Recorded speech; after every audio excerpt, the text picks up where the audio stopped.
Hi, welcome to the Make Jacks Weird podcast, episode number, I don't know, I haven't decided what order I'm going to put these in, but yes, I am Patricia Flores, your host, and the creator of Make Jacks Weird, and this is the show where I get into the philosophy of making global change locally and embracing all that is weird, because especially here in Florida, weird can mean good a lot of the time.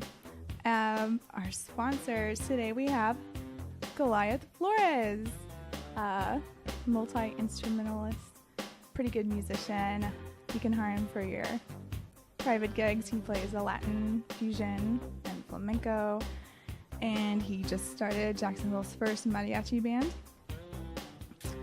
Mariachi Primera Costa. You can find him at goliathflores.com. And the other sponsor is me. I am a therapist in private practice, and 75% of the healing benefits of therapy come through the relationship. So if you feel that you already have a relationship with me as a person, you're picking up what I'm putting down and you think I'm cool, we might be able to get started in therapy and have some good progress off the bat. And my website is infiniteselfhelp.com. And my guest here today is my yoga teacher, Rawson.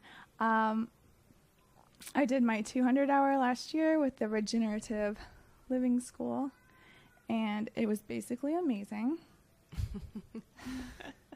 And thank you for being here. Yeah, thanks for having me. I thought, Tara, just the way you live your life is what Make Jacks Weird is all about to me. Because it's like being the change you wish to see in the world and stretching your boundaries and not being afraid to be different and always learning and growing and evolving and changing and questioning, and it's amazing. And just even your I wanted to start off and say how at the end of the teacher training, it was 6 months long, and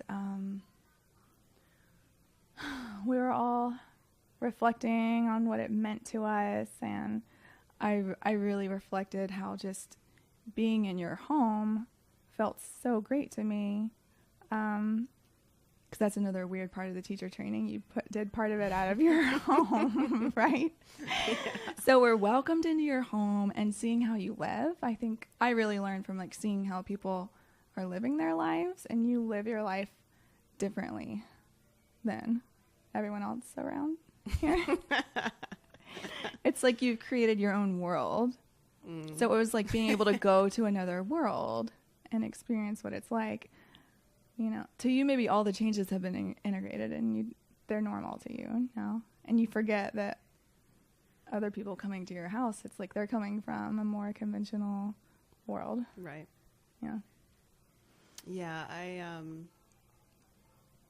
I realize that every new gathering or training that I have, or, you know, when I have new people coming into my home, I'm always aware that some of the practices that we have that are normal in our home are very abnormal to the average American.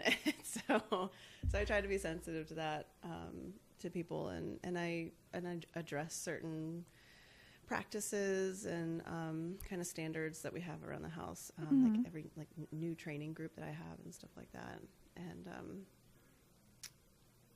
anyway, so that's always kind of, I'm never sure how people are going to take certain things, because I know that it is kind of weird. Like a lot of things are weird. But so far, you know, even, I mean, I have all kinds of people that come, you know, to my home and through my house and for all kinds of events and stuff. And as conventional as, you know, people may seem, everybody, it's like the different things that are normal to us and different practices and standards, like I was talking about, which we might get into some of these later. everybody's really receptive. Yeah. Which is sometimes surprising to me, but really refreshing. Yeah. I think it's exciting to learn something new. Like, oh, you can do that? Oh. Like, oh, this is better for the environment? Oh. Yeah. Or like, oh, I can, like, for example, like in the summer, it's kind of hot because you're not going to crank the AC. Too. But it's like the windows are open and, you know, the air is circulating and it's nice. And you're like, oh, this is nice. I like it. It feels okay. I'm surviving. Yeah. Hey, I'm alive, right? Yeah. And we're all together in it. Yeah. And what else? Just simple things like saving water. Like not flushing the toilet every single time. Yeah, that's one of those big ones. That's one of the main things that I was thinking of when people come to my house. Yeah, I have a new training group that just started recently, and that was one of the things as we're sitting in circle for the first time. And I'm going over some policies, you know, and some things for the training, and that was one of the things that I brought up. And half of the training group, actually with this current training group, I had never met at least half of this training group. So typically when I have trainings, it's a lot of my students, like previous students that are coming and signing up and training with me. And then I'll get other people from around the community that I don't know. But this one, it might have even be over half of the training I had never even met before. Mm-hmm. So it was interesting for me to talk about that potty policy in my home. If it's yellow, let it mellow. That's right. And yeah, so with I think it was over half of my group, that is the first time I had ever met them. They signed up for my teacher training, and they're in my home, and I'm, after just meeting them, telling them, yes, we do not flush our toilets every time, and asking them not to flush after they urinate, and asking them, you know, some people have been, they've, you know, traveled and they've been to plenty of other countries where you don't put the tissue paper, the toilet paper in the toilet because the plumbing can't handle that. And that's how we do it in our house. So, you know, urine doesn't get flushed. The toilet paper goes into the trash can to get composted. So, so yeah, for the first time telling people this, like, hey, but everybody was very receptive. Yeah. It's fine. Not too crazy. It didn't gross people out. I was a little surprised it didn't gross anybody out. But I think that they know that they're doing, like, it's beneficial. So I think they feel good about it. And they're already open to yoga and becoming a yoga teacher. So they're open to learning. And anything you're putting out there, they're like, cool. Right. There's like a receptivity. Yeah. I guess. And even just like composting. Like I don't go into, I mean, I think it's safe to say most people don't compost. Right? So like even the experience of like getting to be in a home where somebody composts and there's a bowl on the kitchen counter that you put your scraps in. Yeah. And then you put in the compost. And like, I just, I learn much better when I'm like having an experience. Right. Versus like if I'm reading a blog article that teaches me. I've read blog articles that taught me how to compost, but that didn't make me start doing it. Right. But then like being around your house a lot, and getting used to the bowl of scraps on the counter. The refuse for all to see. And it just it just felt good. It felt like a more natural way of living that makes sense than to put it in the garbage. And then I was able to like incorporate it in my life. Nice. Yeah. Yeah. Composting is one of those things that I think is becoming a lot more normalized.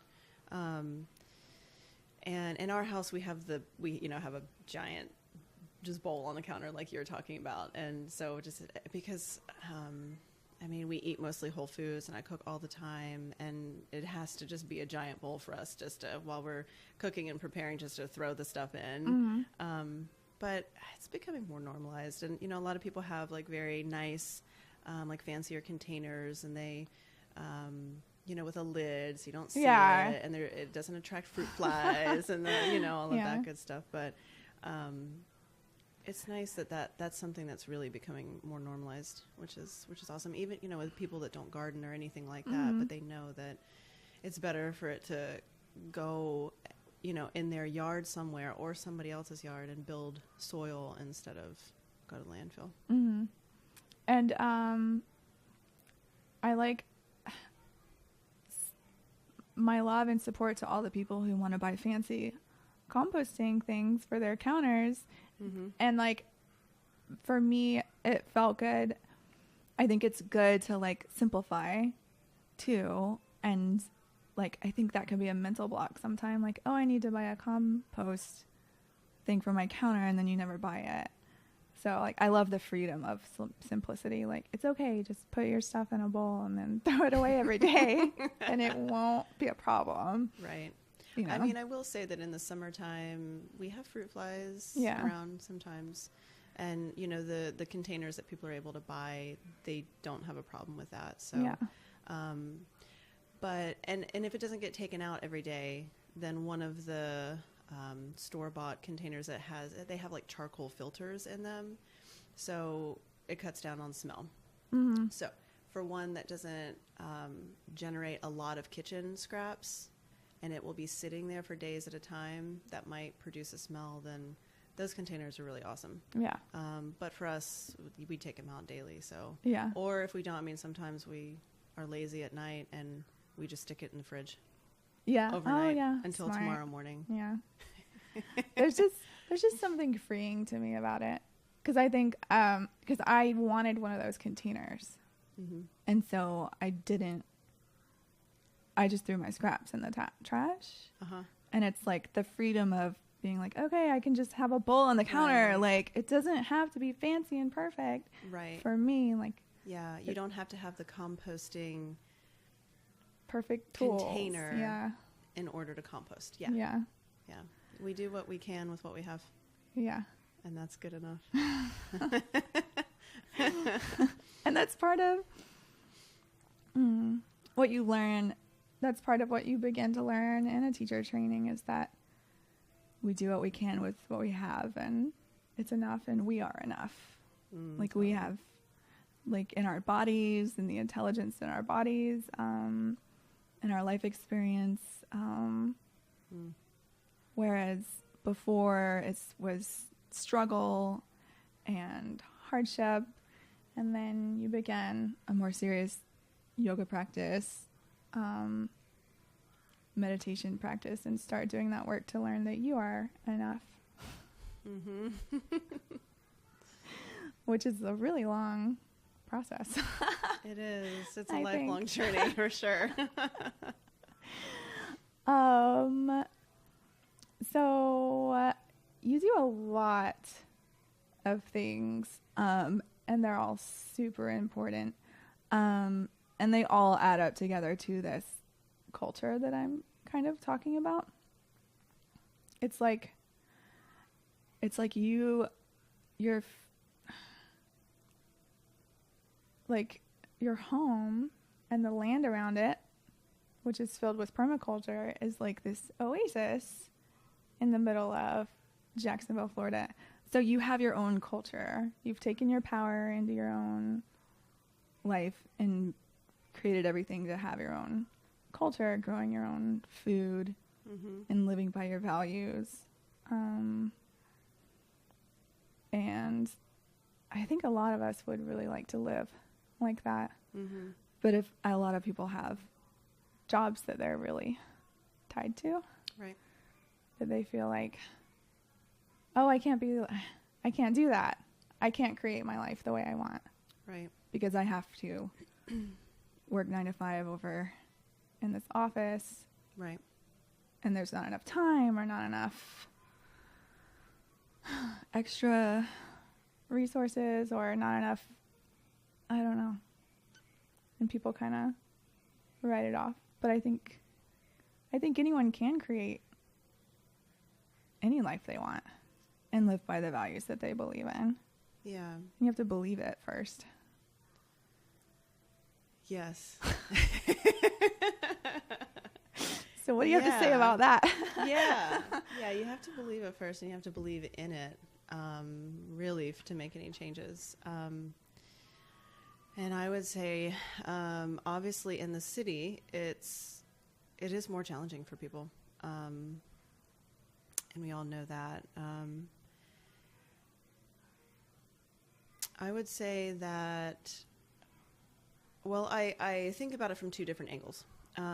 One is that somebody has a 9-to-5, and just like we were, saying, we do the best we can with what we have. It applies in that situation as well. Mm-hmm. So, I have students who, work 9-to-5s, and they come and they, practice yoga with me after work. And so that's one way that they keep up with their own, self-care and, staying in touch with who they are, what they love, what's important to them, staying healthy, staying clear-minded in order to, be able to move forward and not just get stuck in maybe the rat race, if you want to, if you will. Yes, the rat race. Because, being in the city, we all know that that's a huge possibility. But little ways, and everybody has their different passions and areas of pursuit, and what brings them, just what brings them their daily bliss.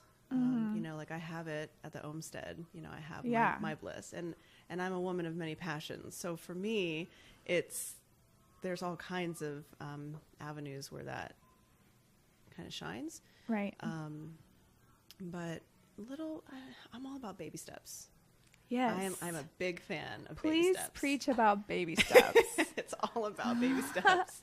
I think that's what happens because people visit your home. They, do yoga with you or come to gatherings, and they're like, oh, look at how Tara lives at the Olmsted. It's so far away from my life. It is like visiting a foreign country, and then people. I mean, it's like visiting California. Make Jack's weird is, that's the way you live is probably normal in California, Colorado, plenty of other places. Right. Austin, I don't know. Yeah, normal-ish for sure. Yeah. Yeah, but baby steps for sure. And I have spent a long time. It's what the Olmsted is, and how my life is, and how I, have crafted my life, and it's been a long time coming, and it's been a huge process. Mm-hmm. So that didn't happen overnight, and one of the reasons why so much happens at the Olmsted is because I am really passionate about kind of filling in the gaps in the community, what's lacking. Yeah.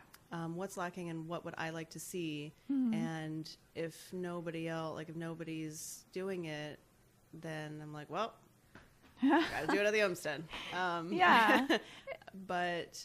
And so a lot of the things that we do there, the workshops, classes, work trades, garden work, all the different things that we do, a lot of times I'm hoping that people can just take bits and pieces for whatever, if somebody wants to start gardening or they're already enjoying gardening, and they can come and they can take a couple of classes on that, or they can work in the garden. It's okay, that's one piece that they can take. Or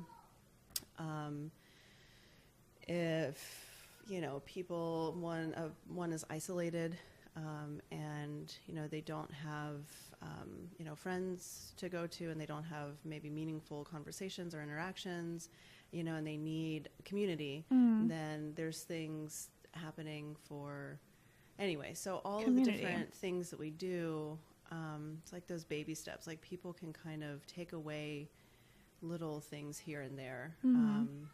We do a lot of things there, and it might be overwhelming to think like, oh, like I would love to just have that lifestyle have that. tomorrow. Yeah. But if somebody took away like just one thing and worked with one thing for a while, whether that be composting, or whether that be singing, or or meditation, right, or XYZ. And this is the classes you teach, and what you offer to the community is like your life's work basically on offer, I guess. Like you've started out 18 years old. You're 19 years old. You did your 200-hour. My first training, was 19. And then you've just been learning ever since. And it expanded from yoga, like multiple yoga trainings, to herbalism training, to...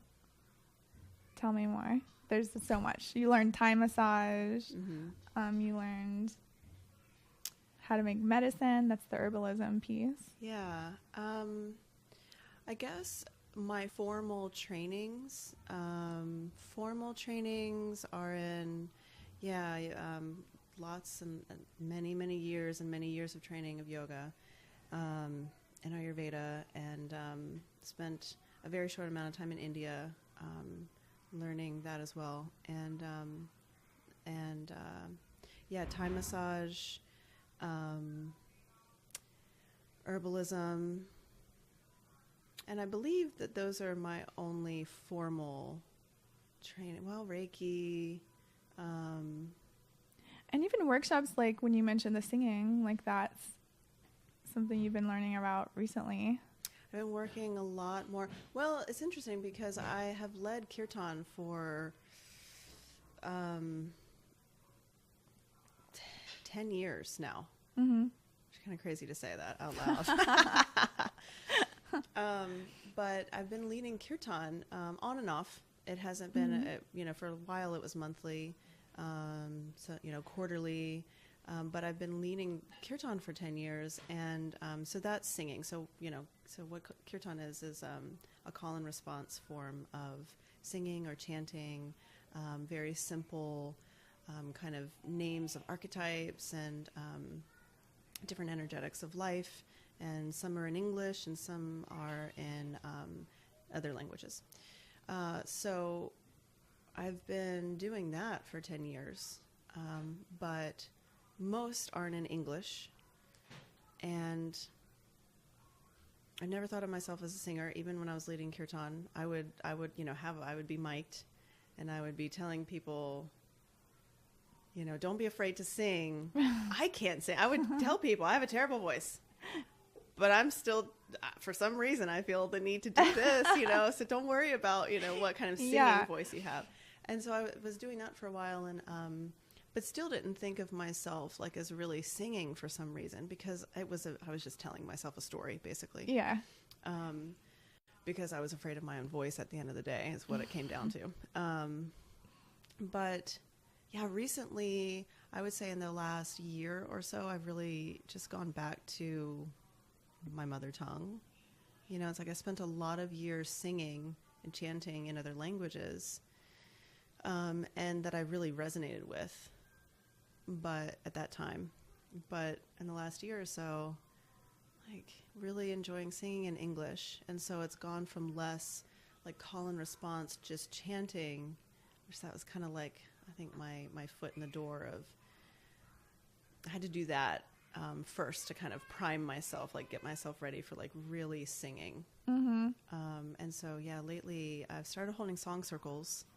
And we're doing it monthly now in Jacksonville, and I'm really, really excited about that because we have a city that is just overflowing with musicians. Jacksonville is just, it is overflowing with incredibly talented musicians, and but people don't sing here. It's one of those cities that people are still very, very afraid to sing. Like singers will share their voice in performance, but nobody just gets together and sings. And so I've started holding monthly song circles where we sing. Singing has been an important part of my teacher trainings. We sing as a group in trainings, but I'm doing that monthly now with the community too. And can you talk about the meaning of vocal expression and how singing is healing, I guess, or like it's related to the energy in your throat, and it can get constricted if it's holding sadness and if it's holding fear, and if it's been holding those for a decade or many decades, then there's trouble with that's what that fear of, it looks on the surface like a fear of public speaking or a fear of singing, and it's us as human beings energetically not being in touch with our natural voice and our not being fully in our power. Right. Yeah, I believe that wholeheartedly. And I mean, I can say that from experience too. I've always felt my whole life like I was in my power. Like I was very much in touch with myself, but there was that peace. There was always that peace. It was that peace. And let's see. Yeah, when I was younger, I had a terrible fear of public speaking, which is kind of funny and ironic because I ended up being a teacher, and I love teaching so much, and so I love sharing and I love teaching. But the singing aspect was always I was a lot more afraid of that, and looking back, I know that it was because of just being afraid of my own voice, like being afraid of my own power, being afraid to expose myself. Right. Being it's afraid so open. of being vulnerable. Yeah. Afraid of being seen. Yeah. Totally vulnerable and seen. Yeah. When you share your voice, I mean, in conversation, it's one thing, but when you share your voice and you don't just have, you haven't grown up singing, and so you don't have just a beautiful, melodious, singing voice. It's you're wide open, and it's so freeing. I just can't express how freeing it is just to let go and just to sing. It's very healing, and I never knew that. And to do it communally is the sweetest thing. It's one of the sweetest things ever. Yeah. To do it with other people and to create sounds with people and, friends and strangers. And it's like when you're singing in a group with each other, whoever is a stranger is not anymore. Everybody ends up laughing and hugging. And it's wonderful. It brings people together. Yeah, bringing people together, getting us back to our roots, practicing being uncomfortable and learning that you can be comfortable with it, and it's safe to be with others. I think that's at the root of a lot of things with fear with people. It's like a held unconscious belief or conscious that it's not safe to be with others. Right. So the act of singing together in community and opening can give that experience and be healing. I think so. I think that when one person is having the experience of it's not safe to be with others, and then being in an environment of group singing, when that person is experiencing other people being vulnerable too and sharing themselves, I think that it's reassuring to people.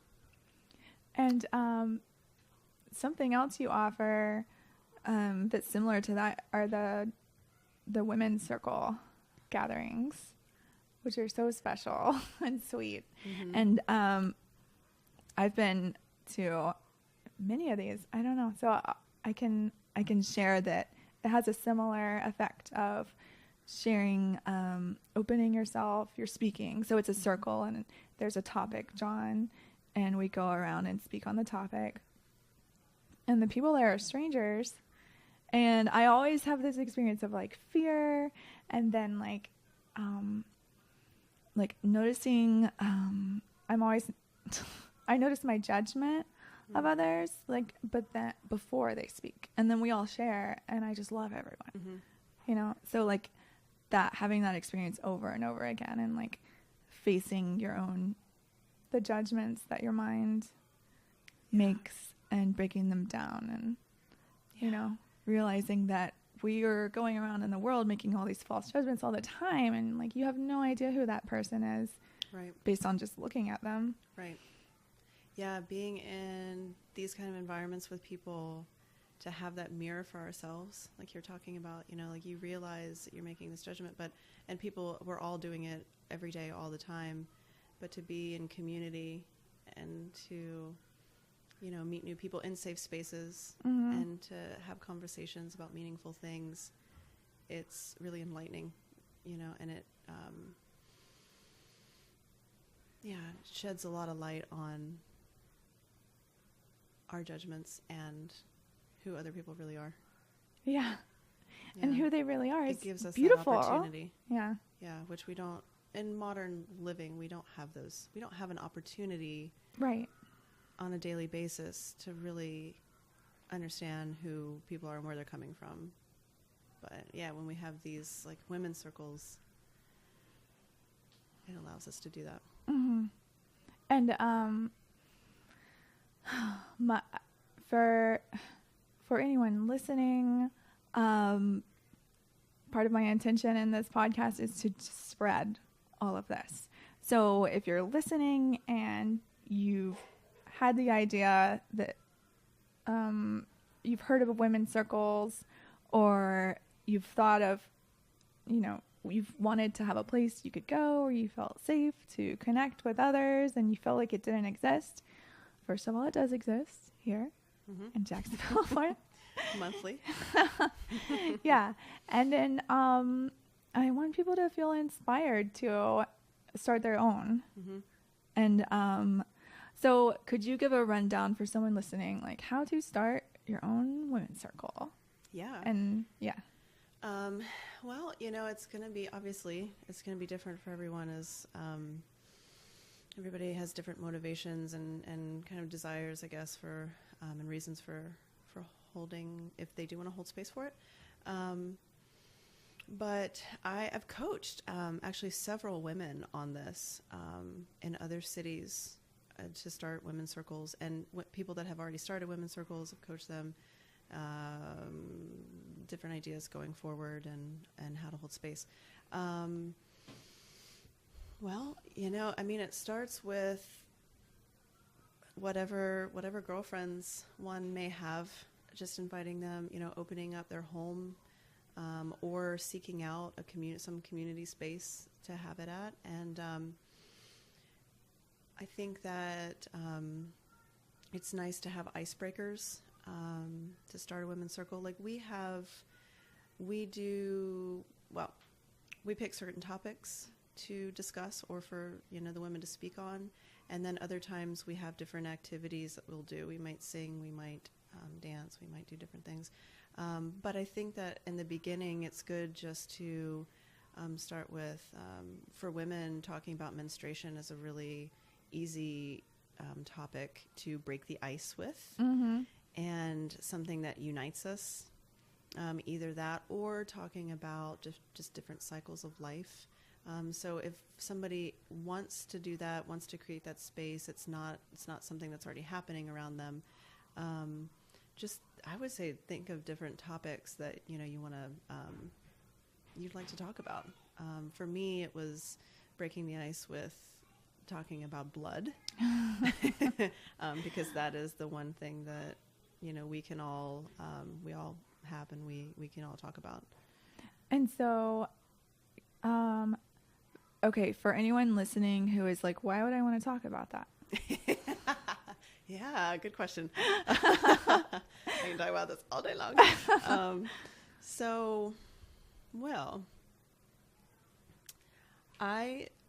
think that it's been taboo for too long. It's not so much anymore. I mean, I think that that's one of those things that's becoming normalized to talk about now in society. Women aren't afraid to talk about it anymore. But for such a long time, even to my mother's generation. So I have seen this with my mother, just the kind of the fear of talking about it, basically. And it not being celebrated. Yeah. So yeah, up until, my mother's generation, I'm sure it's still like that for many people today. It's something that, you kind of keep it on the down low. It's hush hush. It's, you don't want to talk about it in front of men.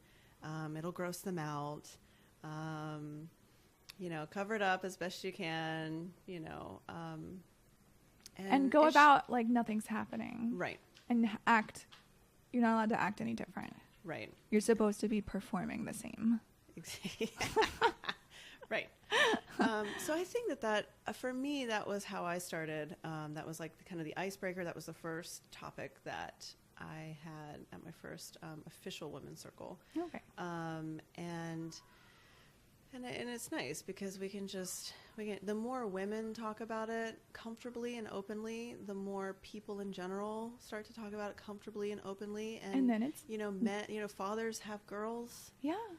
People need to embrace it and celebrate it again. Yeah. Because when a young girl turns of age, that should be celebrated. Yes. It shouldn't be hidden. That's so beautiful. That makes me want to cry.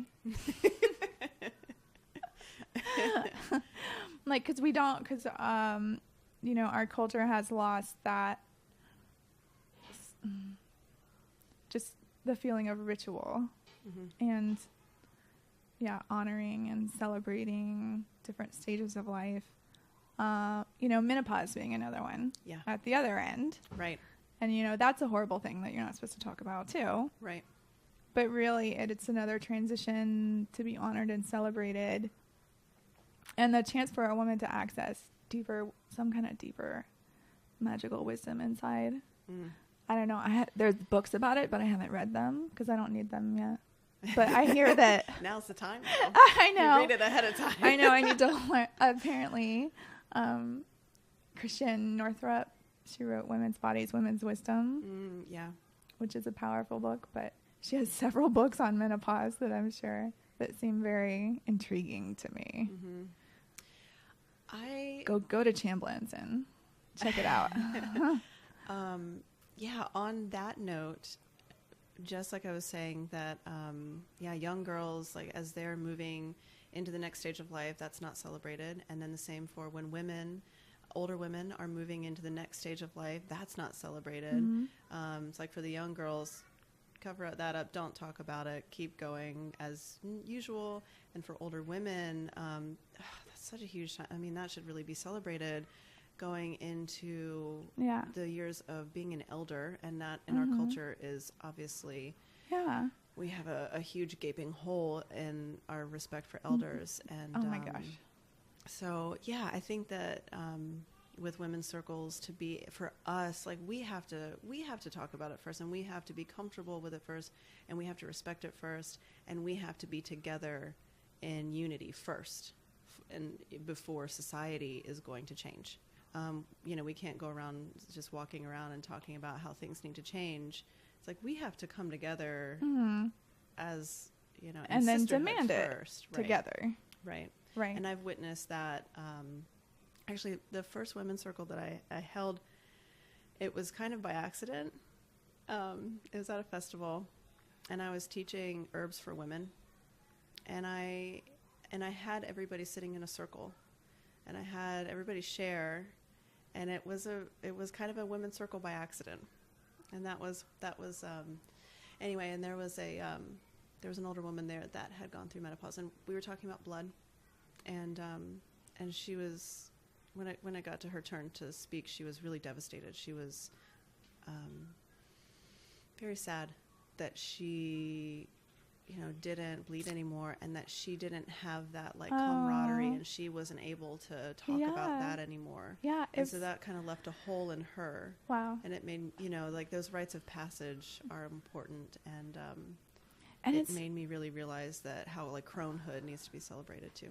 Yes. And then like older women in our society, I can't remember who I heard say it, but I heard someone say that when you become an old woman, you're totally forgotten. Right. It, like old men, at least, they can still be sexy, right?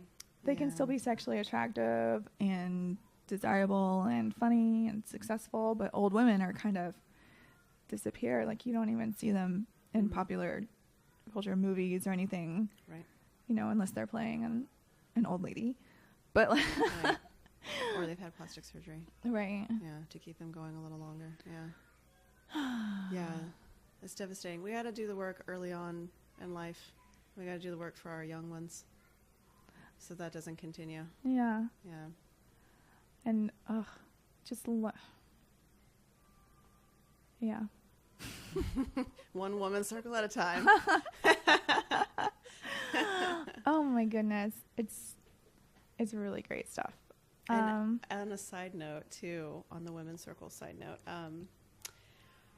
I've been holding women's circles for going on 2 years now, and I've had male friends that all the while have been asking, where's the men's circles? Oh yeah. What about the men? And for the first time ever, so next week is our monthly women's circle, and on the same night, one of my friends has recruited men. Yes. And they're having a men's circle. Yes. It's so exciting. Yes. So because it's not, and I was gonna ask that earlier, like, well, why women? Why do we need to do this? But I think it's just women need to gather and have that support and feeling and magic that happens when women are gathering together, and men need to gather together too. Yeah. And their gathering can be different. But it has to be, men need other men too, and they need to feel like someone's got them. Yeah. Like they're brothers. Right. It's brotherhood. Exactly. Like their brothers have them, and I think men experience it in sports. Right. Hunting is another one. Yes. And the military. Yeah. Yep. So, and that's fine. But it's not a breeding ground for meaningful conversation. Right. Right. Right. Like, it's, if the masculinity in our culture has been shoved into like a tiny little box, and you're only allowed to wear certain masks and speak certain ways, and you have to go along with it. Right. Like, like what Donald Trump said on the Access Hollywood video, and people saying like, oh, that's just locker room talk, and like men are socialized to support being sexual in that, like wearing that sexual mask, and to not say anything and not speak out. So there's like a lack of, there's a fear, there's an underlying fear because you want to be seen as strong and masculine. And then, but it takes true courage, and true masculinity is different than that. Right. And you have integrity, and you live with your values, and you speak up when something's wrong. Right. Yeah, the outlets for masculinity and the examples of masculinity in America are twisted. So, yeah, for men to be able to gather in other ways to where they have meaningful conversations and interactions with each other, and it's not all a macho front. And it can be real. Be manly. Yeah. It can be manly to have a meaningful conversation. Mm-hmm. Yeah. And it's, but it's been it gets pushed away because it's labeled as acting effeminate. Right. And you're not allowed to act like a woman. Right. Which in reality, the examples of masculinity that we have in this country are completely distorted. Yeah. It's not like what you were saying. It's not what masculinity, that's a kind of a perverted example of what masculinity is. Yeah. So can you speak to this? Because I wanted to ask, because something else in your life that you've created for yourself of your own design, it includes unschooling, homeschooling or unschooling for your children. And you have 2 boys. So yeah. Talking about masculinity. Yeah. So like how, like, I'm assuming as a mother, like you see the natural sweetness of your children, and boys are actually sweet. And if it's protected, then they can grow into that man who is, if you want to call it, true masculinity. Right. A balanced man. Yeah. Yeah. That's actually been on my mind a lot lately. Yes, I have dedicated myself to homeschooling, and thank goodness we have an amazing community here in Jackson. We have a large homeschool community in Jacksonville, and I could not do it without the community. I couldn't do it without help from friends and resources. I could, but then I couldn't do all the other things, and I wouldn't enjoy it quite as much. And it would be too much. It would be too much. Yeah. So yeah, oh my gosh, they're so sweet. And I see other kids their age, like my oldest son is 13. He's going to be 14 this year. And he's so sweet. And I see other kids his age, boys his age in particular. And it acting like jerks. It makes me sad. Yeah, it makes me sad. But when I see my kids and I see other homeschool kids, in particular, I don't want to just label. Yeah. But it really gives me hope for the future.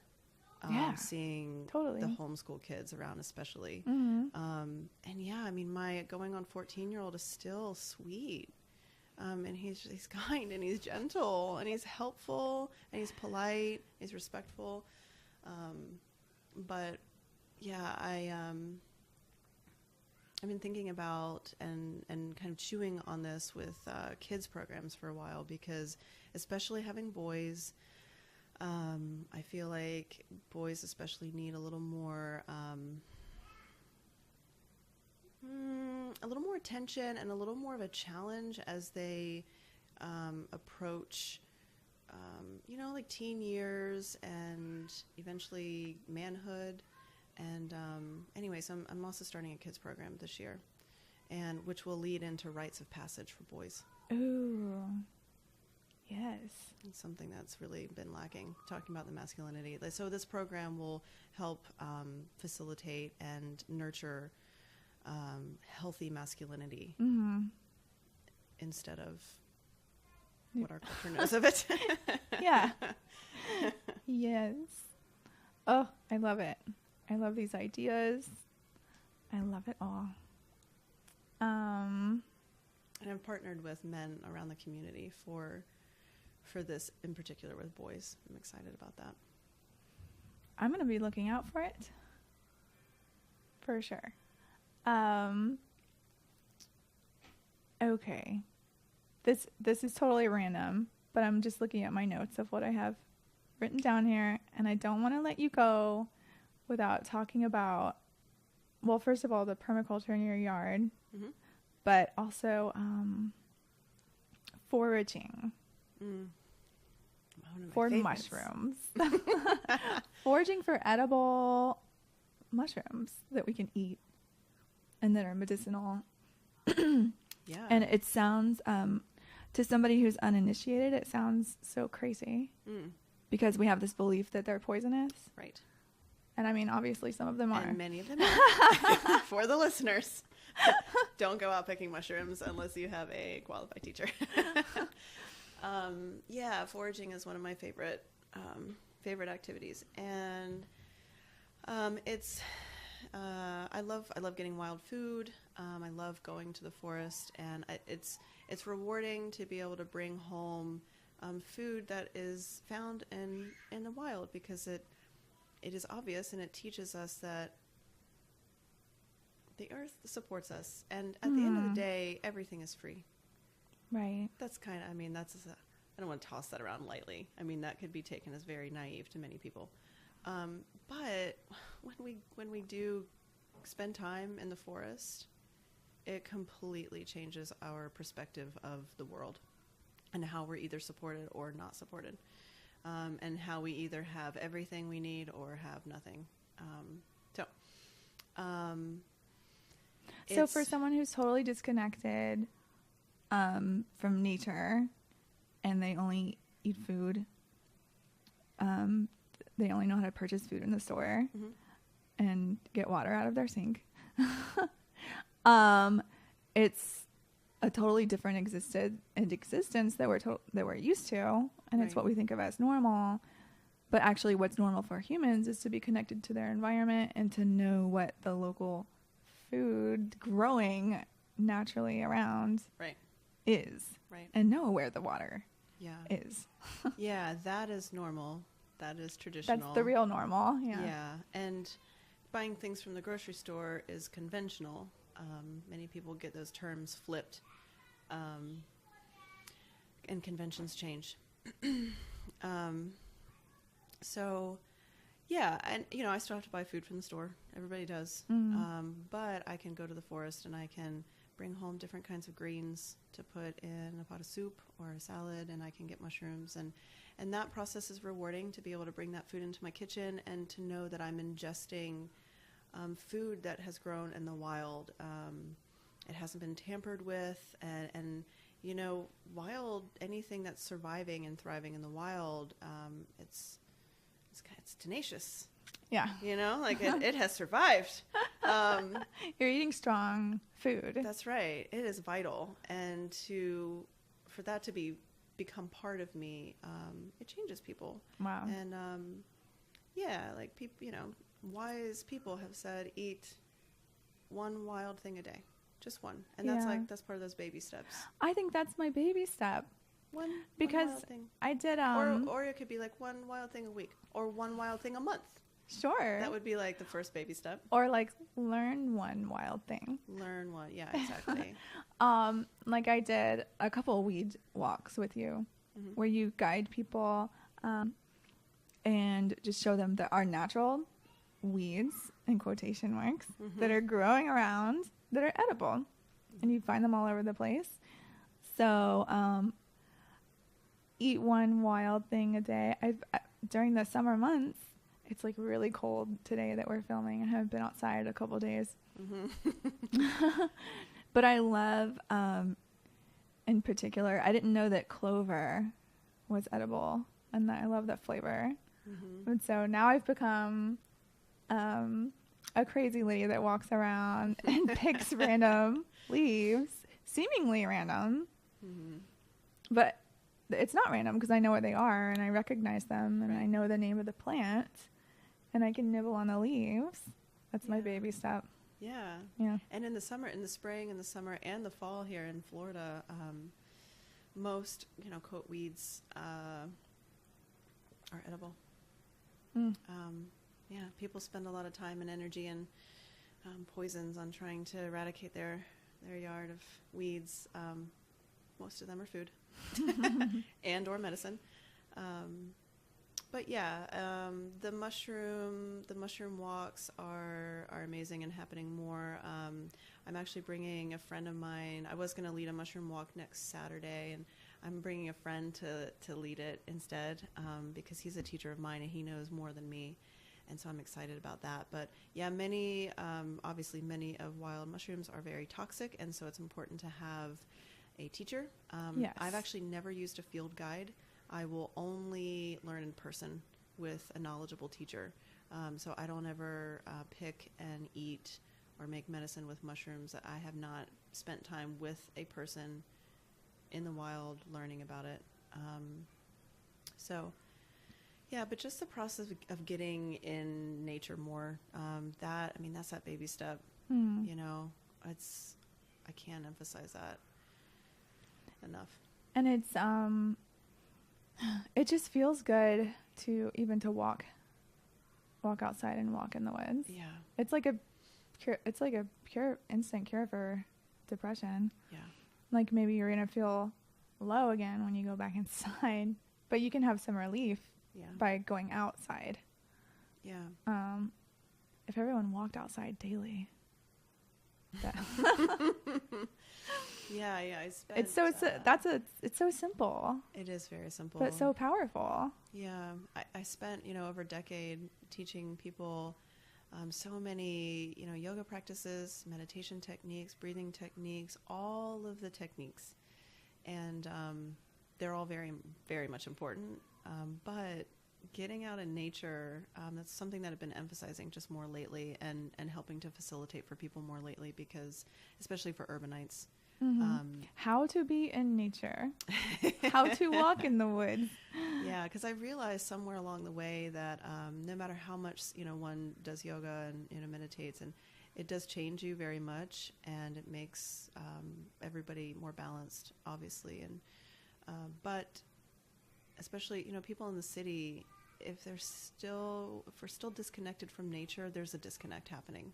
And anyway, so and it can add up to like disconnection from each other, exactly, disconnection from our bodies. Yeah, it really all boils down with our disconnection from nature and the planet as a whole. Yeah, and then it all feeds into the mental health symptoms of depression and anxiety, and because we want to escape from thinking about the problems in the world, so we turn on the TV or get a beer or whatever. Or sit to meditate to escape from it. Oh, spiritual bypassing. Ooh, yeah. That's a whole other podcast. Yeah. Yeah. Oh, and that reminds me of something kind of unrelated, but okay, it's interesting you're saying like meditation or a spiritual practice could be an addiction too. That could be an escape too. Yeah. And it very much is for a good majority of the world. What? Sure. That the escaping, being an escape and an addiction. Oh, like yoga? You think most people doing yoga are escaping? I think, I think a good majority of them are, and that's okay, because one step at a time. Everything is part of the process. It's an important. I practice yoga every day. Yeah. But yeah, that's a rabbit hole. I'm like, I have so many questions. But I just remembered something that I thought of earlier, which is that a lot of what we are talking about, like disconnection and missing ritual and missing gathering together and missing singing together. And I think a lot of people are getting those benefits from like a church community or like a faith community. Yep. So, but then there's a whole segment of the population, however big it is, however many people it is, who don't have a church or a faith community, and they don't have anywhere to go, and their beliefs are all over the place. Right. And that contributes to this feeling of being alone or feeling lost or feeling disconnected, and like you were raised in Baptist church or something, and you're like, oh, I don't want any more of that. But then there's the kind of an emptiness, and where do you go? Right. So, yeah. So I think I was just thinking about that, and maybe because maybe some people are listening and they're like, well, I get that from my church, and they're happy with their church. Right. And that's absolutely correct. But But I'd also like to challenge any churchgoers and any sort of, religious communities, but especially churches and churchgoers, that to have, maybe to develop different groups and branch out a little bit, and reach out to the community in different ways. Make sure you're not in a bubble. Right. Or too much of a bubble. And that, the conversations aren't just centered around, when you go to church, you're reading from the Bible, you're studying that. Mm-hmm. And the conversation that's had before and after tends to remain very superficial. Yeah. And that's just the way it goes. I mean, because that's just the way it goes. That's how it is everywhere. In public. Right. I mean, I'm not trying to, take a stab at the church, mm-hmm. but that's how it goes. So it would be nice to see more churchgoers getting together and having those kinds of talking about their menstruation groups and or just different issues in the community. Yeah. And in ways that they don't have the agenda just to preach the gospel to people. So I would like to challenge the church communities to get out in their community more, not just as like a gospel sort of outreach, but like truly helping people and themselves, right. Yeah. Because that's what Jesus was all about. Right. Helping his neighbor, whoever it was. Mm-hmm. Yeah, I went to, I played the flute a couple times in Riverside Presbyterian Church just because I play the flute. And I was actually looking for, I grew up in Presbyterian church and I thought it would be, it is that feeling of like connection to something that you grew up with, that ritual mm-hmm. sort of a thing. So that framework is familiar to me. And I was really impressed with the sermons when I went, because I mean, it is that experience of like everyone in there, they're going to have superficial conversations. I mean, I'm a newcomer, so they're not going to just like right. dive deep and ask me deep questions. But the sermons were I was impressed because it's like he wouldn't go, it's like they didn't want to outright say it, but they were speaking about the political happenings. Mm. So those sermons were speaking in response to Black Lives Matter and sort of, but not saying Black Lives Matter. So not being direct, but in a supportive way of that. Oh, that's wonderful. Speaking supportively about it. That's the kind of things that I'm thinking of. Yeah. Because I've been in conversations with a lot of churchgoers, and there's still, tensions run high when you start bringing up racial matters or sexism, mm-hmm. And it runs very, very deep in the Deep South and in the church still. So it's refreshing to hear you say that. Yeah, there's good stuff happening, and there's like a couple interfaith groups, like councils that meet, and the leaders of the churches meet and discuss, and it's all different religions. We don't have that many. But it has like the Islam and the Judaism and the Christian, and they're communicating. And they have like a round table. And they'll have the Aztec dancers come and dance. But the last one that I saw, that was one Jack's. And so there's cool stuff. And then there's like the Unitarian church is like open. Yeah, I've been there. Brought my kids there. Yeah. It's good stuff. It's cute.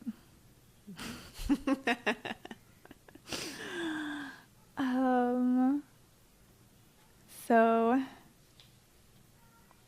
okay. Now that we've talked about religion. We won't get into politics. Kind of brushing on religion and politics.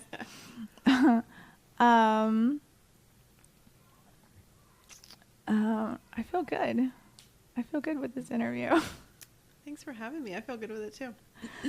And you just have so much knowledge, and I record these live, and I never know how it's gonna go, and like there's so many things that we could talk about. If anyone listening, if you feel inspired at all, Tara, I actually got to really become familiar with your work because you are a really good writer. I don't know if you know that. Do you know you're a really good writer? I love to write. You're a really good writer. I don't know if I'm a good writer. You're so good. And she writes really beautiful Facebook posts. So, and that's how you kind of like talk about what you're doing with your friends. Yeah, it's my communication with the world. And they post, and you post on your Instagram. Mm-hmm. So it's usually the same posts on the Instagram, and the Instagram's public. Yeah. Right. So people can follow you on there. It's Regenerative Living School. Yep. I'll put a link in the show notes. And yeah, you just have so much knowledge to share, and I want people to reach out and learn from you. Thank you. And spread it. Thank you. Yeah, there's a Regenerative Living School website. And it's just that, regenerativelivingschool.com. And then, yeah, the Instagram and Facebook. And there's going to be we're working on another website coming soon because I do offer so many things. Got to have another website and kind of split things up and group them appropriately. So, yeah, if anybody connects with me through Regenerative Living School, then you can stay tuned about what's to come. There's a lot of new things coming this year too, if you can imagine. So excited. Okay. I was going to say one more thing, and it slipped my mind, and I'm recording live. So I got to just end the show on a really awkward note. Thank you for listening. When I remember what I was going to say, I'll put it in the show notes. I'm so grateful for having you here. Yeah, thanks, Patricia. I remembered it. Okay. I just wanted to reiterate that Make Jax Weird is about living your life in a way, believing that it does have an impact and that it radiates outward. And I really believe you're doing that. And all the work you do is just spreading outward in ways that you'll never even know all the connections that are made, like the butterfly effect. But I think one Tara Rawson in Jacksonville is great, and I would love to see some more, because like each you connect your community, and I think like every neighborhood could sustain someone living the way you live. Yeah, especially in Jacksonville, we need it. We need more. Yeah, we need more little hubs. Yeah. So more hubs for all those people. We're a city that's very spread out. Yeah. Yeah. And we need so many. We need at least 150 hubs to connect it together. For sure. Yeah, because even like plenty of the friends I made that are really good friends, I never see them because we live 30 minutes away, and people are all the excuses everyone makes, and like if I knew more people around the corner, that would be great. So having the opportunity and the space to be open and really have authentic connections with your next door neighbors, right? The people down the street, like everyone around you. So you feel that sense of safety and community, and but again, I'm biased. I'm not from here, so there's that. I don't have roots. But because you're not from here, you can see more possibilities for the city, where it could go, and how people could be more connected. Absolutely. So it's your call to action. I can see, missing pieces. Yeah. And I mean, that's That's why I'm talking about all of this, because these are the pieces that I can clearly see that are missing. Definitely. Yeah. We're putting them together one piece at a time, one person at a time. It's happening. Take it slow, baby steps. That's right. You're going to get there. We are going to get there. We're going to get there. We can do this. We can do this. We can turn this thing around. Power to the people. Okay. Thank you. Thanks. Bye.